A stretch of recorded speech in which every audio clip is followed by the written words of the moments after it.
Ya.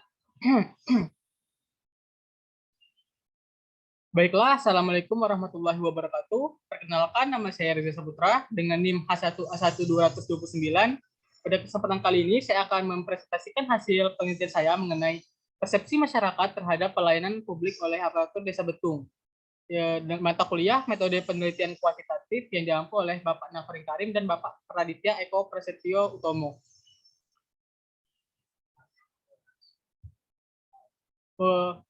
Pada pembahasan itu isi, ada yang pertama latar belakang atau A, B rumusan masalah, C tujuan penelitian, D manfaat penelitian, E faktor-faktor yang terkait, F landasan teori, G kerangka pikir, dan H metode penelitian. A atau latar belakang. Pasca diberlakukannya undang-undang tentang hak otonomi desa, yaitu Undang-Undang Nomor 6 Tahun 2004, maka secara hukum desa memiliki hak pengaturan atas segala urusan pemerintahan dan sumber daya di desa tersebut dan menjadikan desa tidak lagi bertanggung jawab kepada kecamatan, melainkan kepada pemerintahan kabupaten dan kecamatan yang sifatnya hanya mengkoordinasikan. Implikasinya sebagai desa yang mandiri dengan segala bentuk pelayanan publik dari berbagai macam aspek harus memenuhi prinsip-prinsip pelayanan publik yang telah diatur dalam Undang-Undang Permenpan Nomor 63 Tahun 2003 mengenai standar pelayanan publik pada tingkat desa atau kelurahan. Jika dilihat dari sistem pemerintahan di Desa Betung, Kecamatan Kumpe, Kabupaten Jambi, telah menerapkan prinsip otonomi desa. Sebagaimana dimaksud, pemerintah desa Kabupaten Jambi adalah kepala desa sebagai pemerintah desa berserta perangkat aparat desa yang terdiri dari sekretaris desa dan pelaksana kewilayahan yang terdiri dari rukun tetangga atau RT dan rukun warga atau RW. Dalam penyelenggaranya, urusan pemerintahan dan pelayanan pada sektor publik dilaksanakan secara mandiri dan berkesinambungan, yang pada umumnya tidak terlepas dari adalah adanya fungsi desa di antaranya untuk memajukan perekonomian masyarakat desa, mendorong prakarsa, gerakan dan partisipasi masyarakat, meningkatkan ketahanan sosial budaya masyarakat, serta sebagai pemberi layanan pada sektor atau bidang yang menyangkut kepentingan publik. Dalam pelaksananya, sering sekali ditemukan permasalahan dalam proses pelayanan tersebut, seperti layanan yang terlalu ribet dan bertele-tele yang membutuhkan waktu lama dalam penyelesaiannya, dan kepastian dan juga terjadi pada pegawainya yang terlambat masuk kemudian tidak fokus dalam pekerjaannya. Berdasarkan observasi terhadap persepsi masyarakat terhadap pelayanan publik yang diberikan oleh aparatur desa masih belum mampu memenuhi kebutuhan masyarakat dan belum efektif dan efisien dalam masalah penyelesaian waktu dan prosedur. Jika dilihat dari keseluruhan permasalahan yang terjadi, maka pelayanan yang diberikan oleh aparatur desa selama ini terkait kesederhanaan layanan, kejelasan layanan, kepastian waktu, kemudian akses website dan kedisiplinan pegawai yang seharusnya terpenuhi yang sesuai dengan Permenpan Nomor 63 Tahun 2003 masih rendah serta belum efektif dan efisien untuk aparatur desa Betung itu sendiri. Rumusan masalah. Berdasarkan latar belakang tersebut, maka masalah dalam penelitian ini yaitu terkait dengan pelayanan yang diberikan oleh aparatur desa masih terbilang belum cukup memadai, ditandai dengan ditemukannya beberapa keluhan dan pernyataan dari masyarakat, baik faktor kurangnya kesederhanaan prosedur layanan publik yang diberikan aparatur desa, kurangnya kepastian waktu layanan publik dalam penyelesaian administrasi pada masyarakat yang diberikan aparatur desa, kurangnya kemudian akses informasi dari dan website desa sebagai pusat informasi layanan publik yang diberikan oleh aparatur desa, kurangnya kedisiplinan yang petugas yang memberikan layanan publik kepada masyarakat. Dari permasalahan yang ditemukan, maka sangat menarik untuk diteliti terkait kesalahan yang ditemukan. Tujuan penelitian. Dari uraian rumusan masalah yang dikemukakan, maka tujuan penelitian ini adalah untuk mengetahui bagaimana persepsi masyarakat terhadap pelayanan publik oleh aparatur desa di Desa Betung, Kecamatan Kumpe. Manfaat penelitian. Yang pertama, manfaat teoritis. Secara teoritis, penelitian ini bermanfaat untuk mengembangkan ilmu dan pengetahuan, menambah pengalaman serta wawasan dan sebagai bahan dalam penelitian terkhusus mengenai pelayanan publik di Desa Betung. Untuk manfaat praktis, dalam manfaat penelitian secara praktis, ini dilakukan untuk membantu memberikan informasi mengenai pelayanan publik di Desa Betung. Serta di sisi lain, penelitian ini menjadi bahan evaluasi bagi aparatur Desa Betung mengenai pelayanan publik di daerah tersebut dari pandangan masyarakat sendiri. Faktor-faktor terkait, ada beberapa faktor yang dapat mempengaruhi persepsi masyarakat terhadap pelayanan di kantor desa tersebut. Faktor-faktor tersebut antara lain pelayanan yang diberikan apakah sudah memenuhi unsur-unsur, asas-asas dan prinsip pelayanan, dan apabila faktor ini dipenuhi dengan baik, maka menciptakan sebuah persepsi masyarakat yang bernilai positif. Namun juga apabila ini terjadi sebaliknya, maka akan menimbulkan persepsi masyarakat yang negatif atau bahkan masyarakat bersikap netral. Landasan teori yang saya gunakan, teori pelayanan publik. Penyelenggaraan pelayanan publik juga harus memenuhi prinsip pelayanan sebagaimana yang disebutkan dalam Kep Mempan nomor 63 tahun 2003, Katminto dan Winarsi 2007 yang menyatakan bahwa penyelenggaraan pelayanan publik harus memenuhi beberapa prinsip atau indikator sebagai berikut. Yang pertama, kesederhanaan. Yang kedua, kejelasan. Yang ketiga, kepastian waktu. Yang keempat, kemudian akses. Yang kelima, tanggung jawab. Dan yang keenam, kedisiplinan, kenyamanan, dan profesionalisme. Rangka pikir. Berdasarkan pelayanan publik berdasarkan Kemenpan nomor 63 tahun 2003, pelayanan publik yang diberikan oleh Patria Betung, di sini kami menggunakan teori pelayanan publik menurut Ratminto dan Winarsi, yaitu kesederhanaan, kejelasan, kepastian waktu, kemudian akses, tanggung jawab, dan kedisiplinan. Dan apabila digunakan akan menjadi persepsi masyarakat bersikap positif, netral, atau negatif. Untuk metode penelitian, untuk metode yang digunakan dalam penelitian ini yaitu deskriptif dengan pendekatan kuantitatif, seperti yang dikemukakan oleh Subiono 2007, bahwa metode penelitian kuantitatif diartikan sebagai metode penelitian yang berlandaskan pada filsafat positivisme yang digunakan untuk meneliti pada populasi atau sampel tertentu. Pengumpulan data menggunakan instrumen penelitian, analisis data bersifat kuantitatif dengan tujuan menghasilkan sebuah kesimpulan dari permasalahan yang sedang diteliti. Sumber data menggunakan dua sumber yang terdiri dari data sekunder dan data primer. Data sekunder merupakan data yang tidak diperoleh dari sumber pertama, melainkan data tersebut diperoleh dari data yang telah ada sebelumnya dan dapat berupa dokumentasi, laporan, buku, dan internet. Sedangkan data primer adalah data atau informasi yang diperoleh secara langsung di lokasi penelitian melalui sumber pertama, seperti wawancara, hasil pengamatan dari peneliti, serta kuesioner yang diberikan kepada responden. 2. Populasi dan sampel. Dalam penelitian ini, peneliti mengambil total 100 responden di Desa Betung, Kecamatan Kumpeh. Untuk responden yang dipilih dalam penelitian ini menggunakan metode random sampling. Random sampling adalah teknik pengambilan sampel di mana semua individu dalam populasi, baik secara sendiri-sendiri atau bersama-sama, diberikan kesempatan yang sama untuk dipilih sebagai anggota sampel. Dari metode random sampling pada penelitian ini digunakan untuk cara randomisasi untuk pemilihan responden yang akan digunakan. 3. Teknik pengumpulan data. Teknik pengumpulan data yang digunakan peneliti adalah sebagai berikut. Yang pertama, kuesioner atau angket. Teknik pengumpulan data model angket atau kuesioner adalah teknik pengumpulan data dan informasi yang paling umum dan banyak digunakan dalam penelitian pendidikan. Di samping sifatnya yang sederhana, teknik ini juga mempermudah peneliti untuk menganalisa pokok permasalahan. Data-data yang diperoleh bersifat tekstual dan cenderung objektif. Untuk tabel kriteria penilaian kuesioner, untuk nomor 1, kategori sangat tidak setuju, poinnya 1. Nomor 2, tidak setuju, poinnya 2. Nomor 3, netral, poinnya 3. Nomor 4, setuju, poinnya 4. Dan nomor 5, sangat setuju, poinnya 5. 4. Teknik analisis data. Yang pertama, teknik analisis deskriptif. Analisis statistik deskriptif digunakan untuk menganalisis data dengan cara mendeskripsikan atau menggambarkan data yang telah terkumpul sebagaimana adanya tanpa bermaksud membuat kesimpulan yang berlaku untuk umum atau generalisasi. Dengan statistik deskriptif, data yang terkumpul dibentuk tabulasi dan dianalisis sehingga dapat menggambarkan kondisi di lapangan melihat. Yang kedua, teknik analisis data angket. Tahapan yang dilakukan peneliti dalam menganalisis data angket yaitu pertama, data angket diperiksa dan diklarifikasikan. Kedua, data dianalisis berdasarkan aspek-aspek yang telah ditentukan. Ketiga, data dideskripsikan sebagai data awal dalam penelitian ini. Keempat, menarik kesimpulan umum dari deskripsi data yang ada. Maka cara yang digunakan, N atau jumlah responden sama dengan 100, H atau nilai tertinggi sama dengan 100 dikali 5 sama dengan 500, L atau nilai terendah 100 dikali 1 sama dengan 100, R adalah range, adalah H dikurang L sama dengan 500 dikurang 1 sama dengan 400, I adalah interval, yaitu R per K sama dengan 400 per 5 sama dengan 80. Maka intervalnya adalah 80. Maka berdasarkan perhitungan tersebut diperoleh kriteria penilaian rata-rata sebagai berikut. Tabel 3, interval penilaian. Untuk nomor 1, interval 80 sampai 160, kategori sangat tidak setuju.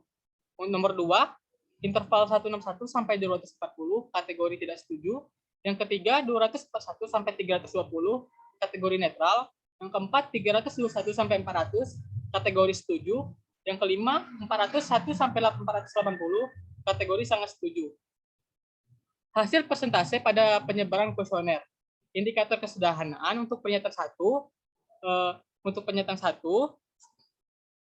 sangat tidak setuju sebesar 30%, sangat tidak setuju sebanyak 55%, yang ketiga netral sebanyak 25%, setuju sebanyak 7%, dan sangat setuju sebanyak 5%. Untuk nilai tertingginya 55% dan nilai terendahnya 0%. Totalnya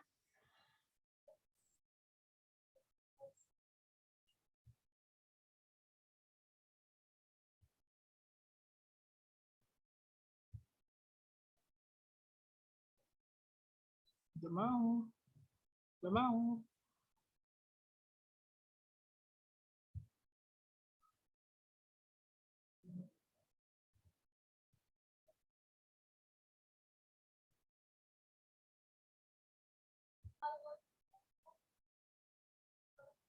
Saya ulangi, untuk indikator kesederhanaan pada pernyataan 1 sangat tidak setuju sebanyak 13%,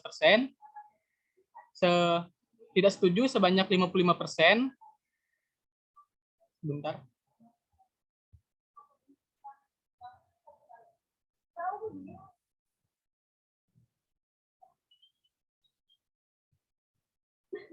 Saya lanjutkan, untuk indikator kesederhanaan pada pernyataan 1 sangat tidak setuju sebanyak 13%, tidak setuju sebanyak 55%, netral sebanyak 25%, setuju sebanyak 7%, dan sangat setuju sebanyak 0%. Untuk nilai tertinggi sebanyak 55%, nilai terendah 0%, dan total nilai sebanyak 276. Dan termasuk kategori interval tidak setuju. Untuk indikator kejelasan, pada pernyataan 1 sangat tidak setuju sebanyak 23%, tidak setuju sebanyak 51%, netral sebanyak 23%, setuju sebanyak 3%, dan sangat setuju sebanyak 0%, dengan nilai tertinggi 51% dan nilai terendah sebanyak 0%, dengan total nilai 206%, dan termasuk kategori interval tidak setuju. Untuk pernyataan kedua, sangat tidak setuju sebanyak 23%, tidak setuju sebanyak 41%, netral sebanyak 28%, tidak setuju sebanyak 7%, dan sangat setuju sebanyak 7%, sangat setuju sebanyak 0%, dengan nilai tertinggi 41% dan nilai terendah 0%, dengan total nilai 217, dan termasuk kategori interval tidak setuju.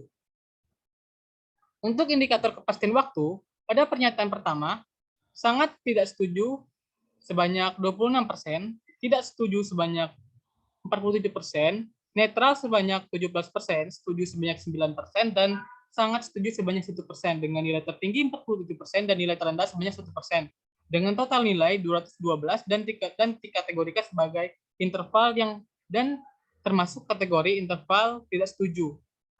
Pada pernyataan kedua, sangat tidak setuju 15%, tidak setuju sebanyak 52%, netral sebanyak 26%, setuju sebanyak 4%, dan sangat setuju sebanyak 3% dengan nilai tertinggi 52% dan nilai terendah 3%. Dengan total nilai 228 dan termasuk kategori interval tidak setuju. Pada pernyataan kemudian akses, pada pernyataan pertama sangat tidak setuju sebanyak 21%, tidak setuju sebanyak 42%, netral sebanyak 24%, setuju sebanyak 11%, dan sangat setuju sebanyak 2%.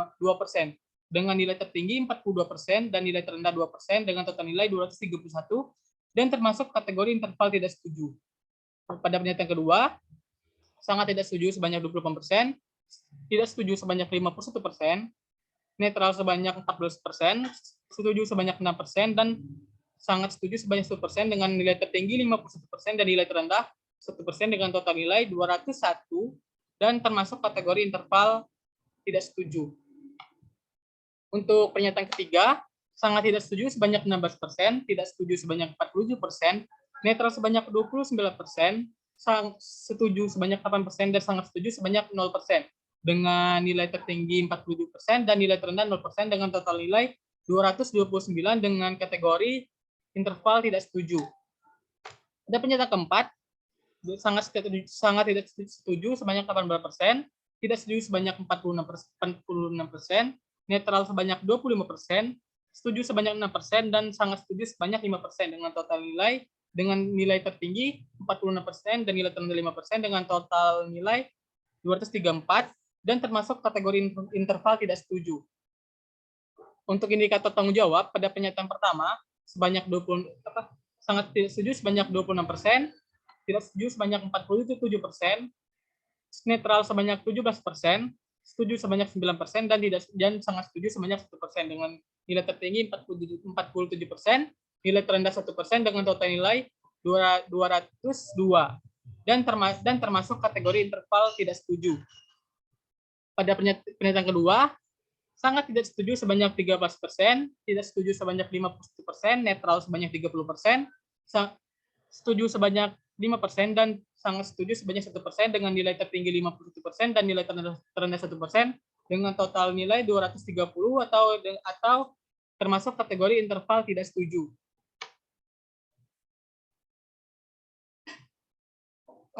Pada kategori profesionalisme, pada pernyataan pertama, sangat tidak setuju sebanyak 14%, tidak setuju sebanyak 53%, netral sebanyak 25%, setuju sebanyak 7%, dan sangat setuju sebanyak 1%, dengan nilai tertinggi 53% dan nilai terendah 1%, dengan total nilai 228, dan termasuk kategori interval tidak setuju. Pada pernyataan kedua, sangat tidak setuju sebanyak 20%, tidak setuju sebanyak 44%, netral sebanyak 19%, setuju sebanyak 16%, dan sangat setuju sebanyak 1%, dengan nilai tertinggi 44% dan nilai terendah 1%, dengan total nilai 230, atau dikategorikan interval tidak setuju. Yang pada pernyataan ketiga, sangat tidak setuju sebanyak 12%, tidak setuju sebanyak 40%, netral sebanyak 29%, setuju sebanyak 15%, dan sangat setuju sebanyak 4%, dengan nilai tertinggi 40% dan nilai terendah 4%, dengan total nilai 259, atau termasuk kategori interval netral. Dan pada pernyataan keempat, sangat tidak setuju 14%, tidak setuju 45%, netral sebanyak 36%, setuju sebanyak 5%, dan sangat setuju sebanyak 0%. Dengan nilai tertinggi 45% dan nilai terendah 0,5, dengan total nilai 232, dan dapat dikategorikan termasuk kategori interval tidak setuju. Kesimpulan hasil kuesioner ini, secara keseluruhan hasil penyebaran kuesioner oleh peneliti, maka kami menyimpulkan bahwa pada pelayanan aparatur desa Betung dinilai oleh masyarakat masih belum maksimal, yang ditandai dengan banyaknya responden yang tidak setuju terhadap pernyataan peneliti yang kami ajukan. Sekian dan terima kasih.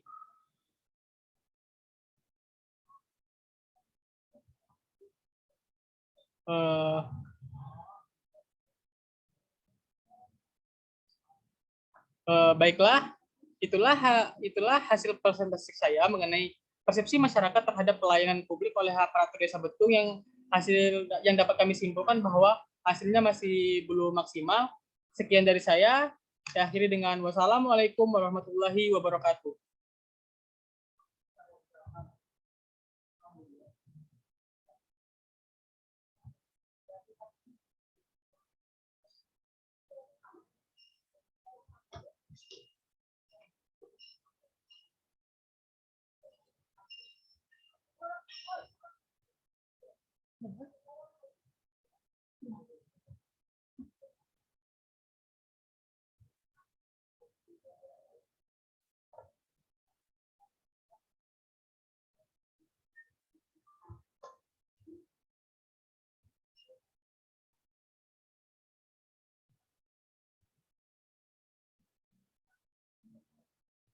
Mana ini?